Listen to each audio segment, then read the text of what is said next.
ATM টাকা নিয়ে নিলাম। সো গত কিছুদিন আগে আমি আমার ইউনিভার্সিটি গেছিলাম আমার কিছু ইউনিভার্সিটি অফিসিয়াল কাজের জন্য, যেহেতু আমি গ্র্যাজুয়েশন কমপ্লিট করে ফেলছি।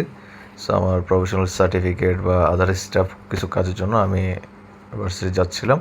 সো মেট্রোতে করে ফার্স্টে আমি 11:30 চলে যাই এখান থেকে। সিএনজি নিয়ে আমি চলে আসি আমার ইউনিভার্সিটিতে, independent university of Bangladesh. So কাজ শেষ করে আমি আমার ক্যাম্পাসে একটু করতেছিলাম। আমার ক্যাম্পাসে প্রোগ্রাম চলতেছিল। এই প্রোগ্রামগুলো আমাদের ভার্সিটিতে প্রায় চলে থাকে। সো প্রোগ্রামগুলো আসলে ভালো থাকে, আমার বিভিন্ন স্টল বসে। আর এটা হলো আমার ভার্সিটির মেন এন্ট্রেন্সে ঢোকার পরে ভার্সিটির এই সুন্দর ভিউটা পাওয়া যায়। আমাদের ভার্সিটিটা আসলে ভালো দেখতে, নট ব্যাড।